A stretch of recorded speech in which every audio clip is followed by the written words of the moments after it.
For coming today. My name is Lisa Young. I'm the local president of the Tuscaloosa NAACP. We just came out of a meeting with the board and I was very disappointed. So I just moved forward with my prepared speech. First, we want to thank everyone for the emails, phone calls, and messages. The outpour of support for these students has been overwhelming, and we appreciate each of you, locally and afar. The idea of censorship of this nature in 2023 is unbelievable. And although the administrators at Hillcrest High School have tried to paint a narrative that discredit the accounts of these students, we want the students to know that we believe you. Due to the disingenuous acts of the school's administration, the lack of earlier response of the board members and superintendent, we cannot trust that the Tuscaloosa County School will adequately investigate themselves.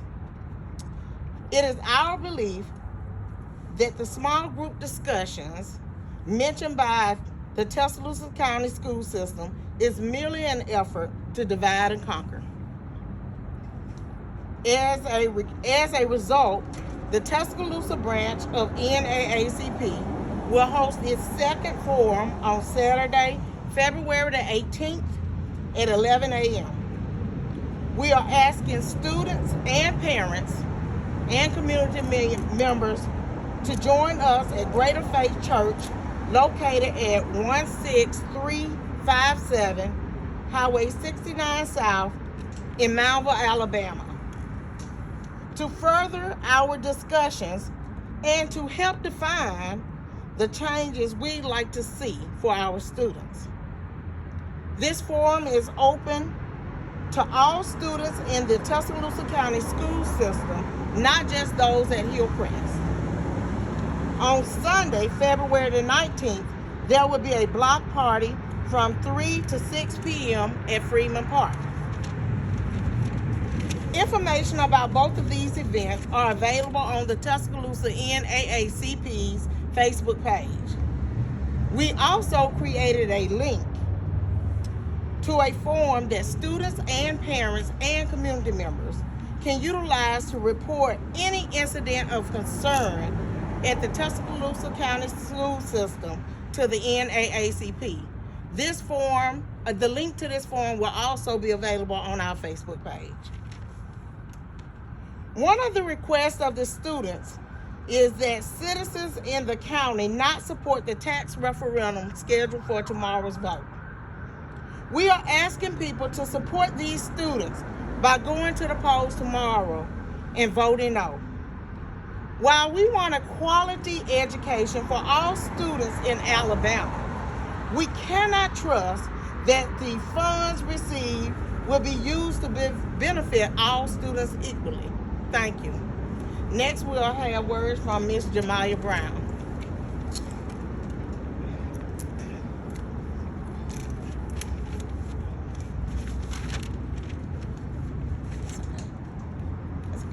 You mind saying the spelling of your name for us, please? Jemiah Brown, JAMIYAHBROWN.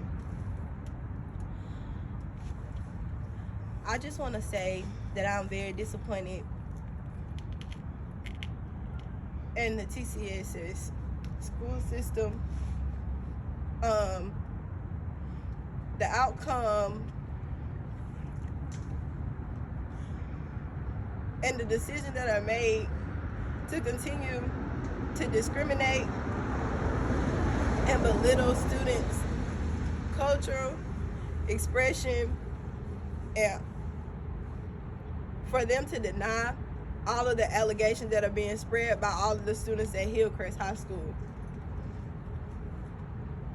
The lack of support that the administrators and that TCSS is giving the student body is very disappointing, even with the walkout and us taking it to a national level. We just ask that everyone please keep standing with us and keep supporting us and keep letting them know that there is a problem that needs to be fixed. There is still a problem that is not being addressed, that is not being taken into consideration of trying to find a result or something that can help us fix the issues that we have.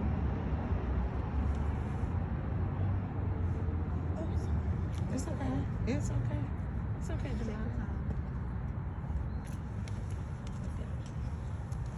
Jemiah is very emotional because we just came out of a meeting, and she just wants what's best, and she wants them to be genuine with their efforts, and she do not believe that the administration at the board and the school are being genuine. She's received a lot of hate mail, instant messages. Even the principal's son has went on Instagram and called her a liar. And it's very hurtful to her. Next, I'm gonna pass this to Mr. Bernard Simonton, the Alabama State NAACP president. Good evening, everyone. First of all, I want to thank Jemiah for having the bravery to being so brave to speak out. It takes a lot for a young person like that to speak out, and we just applaud her for speaking out. And I thank our President, Ms. Lisa Young, for standing beside these students and helping to lead them to this point. Next, I would like to address our State Board of Education, our governor, and our legislators, because they are the ones who have caused these type of decisions to be made.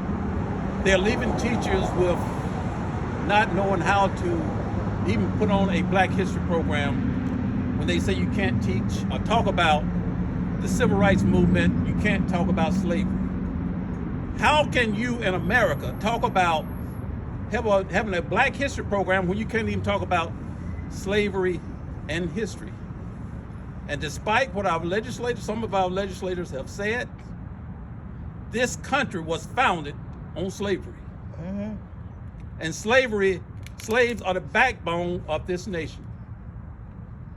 And our legislators, our administrators have put our students and some administrators in a position where they cannot make a rational decision about something as simple as a Black History program. But we know that there have been a bill introduced in the legislature that will bring up the issue of critical race theory again this year. And the NAACP will be there again this year to fight, to speak out against that. And we're asking all those who are very concerned about this type of legislation to join us when this bill goes to committee so that they can see that this nation, that the people in Tuscaloosa and across the country and across the state will not stand to have these type of things communicated to our students, and that they cannot express themselves by saying that we want to talk about these particular subjects in our Black History program. And again, I want to thank the media for being here, and I want to thank the parents of Jemiah, because it takes boldness to stand. And we want to thank the community, because we know the community will come out and support as we continue to fight this battle that lies ahead of us. Thank you very much.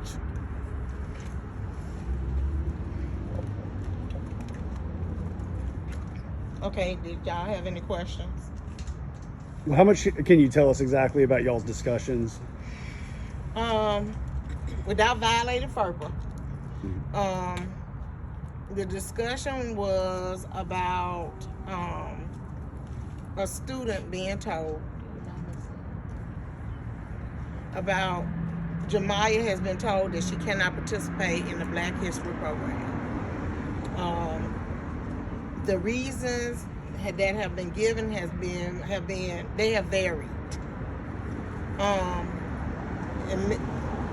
In the meeting, the superintendent said that several students and several adults in one classroom overheard Jemiah make some comments when there was only one adult in the room. So when you hear things like that,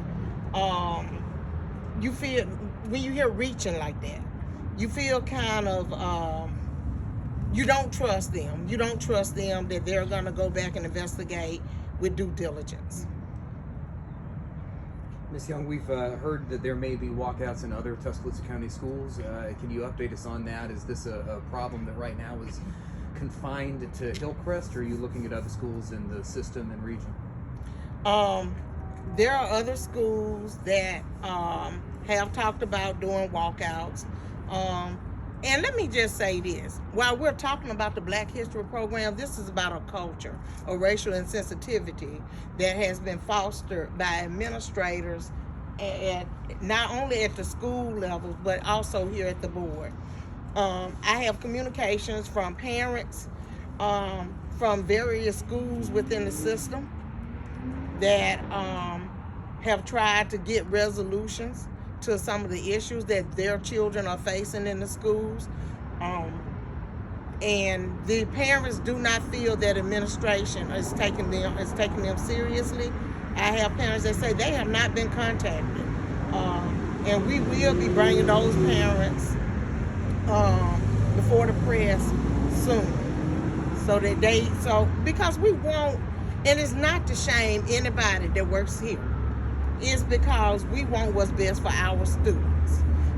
If the parents have reached out, if the students are reaching out, somebody needs to let them know that we hear you. And we're gonna force somebody to do something. If not at this level, at the state level. If not at the state level, the federal level. Because when you some of this has to do with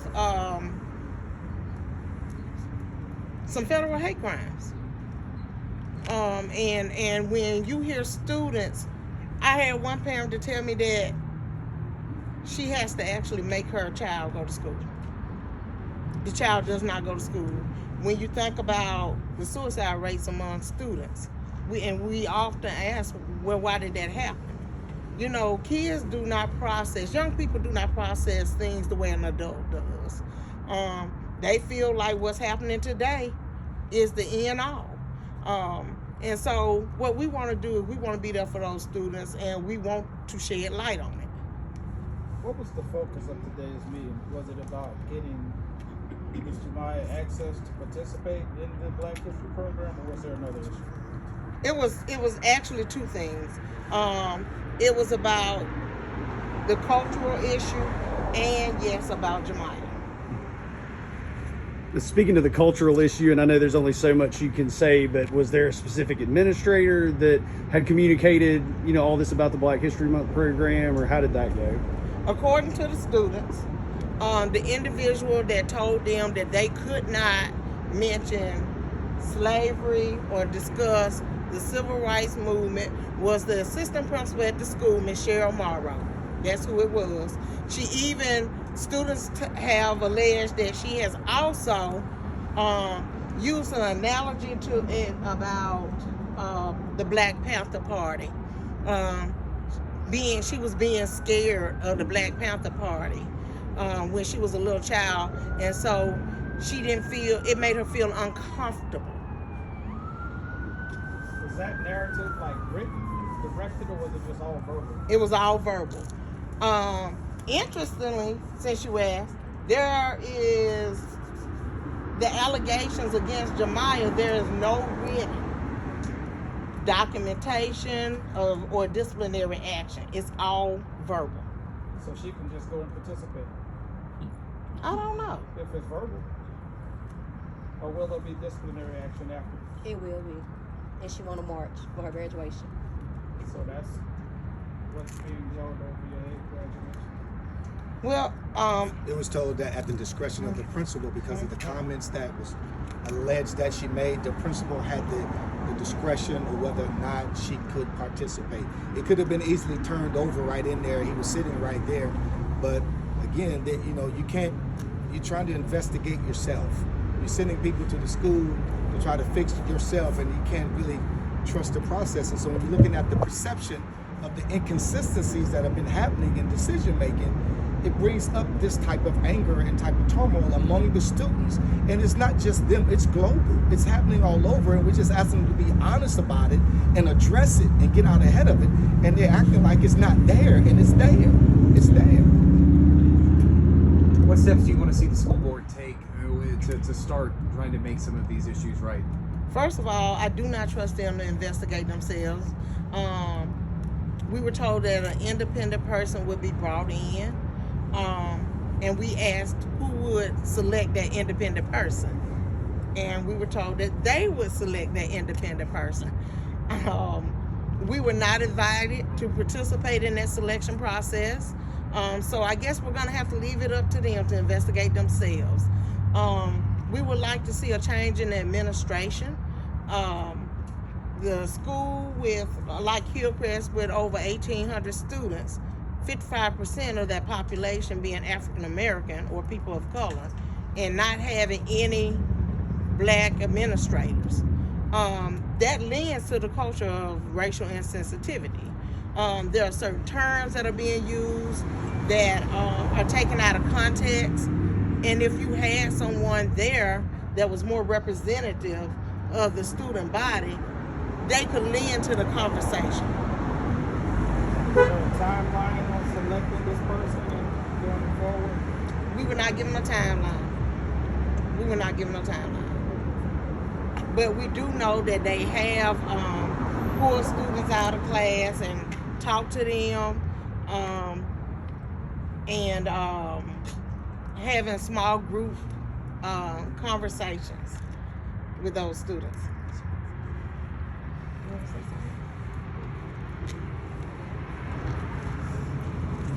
What I want to see from the administrators and the Tuscaloosa County school system is to first admit that there's a problem.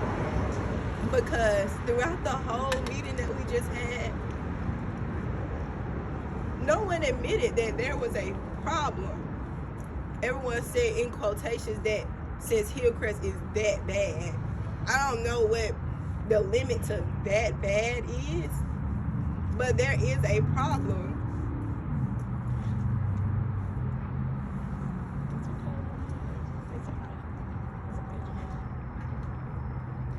I just want to ask everybody to help me. For them to stop discriminating against me.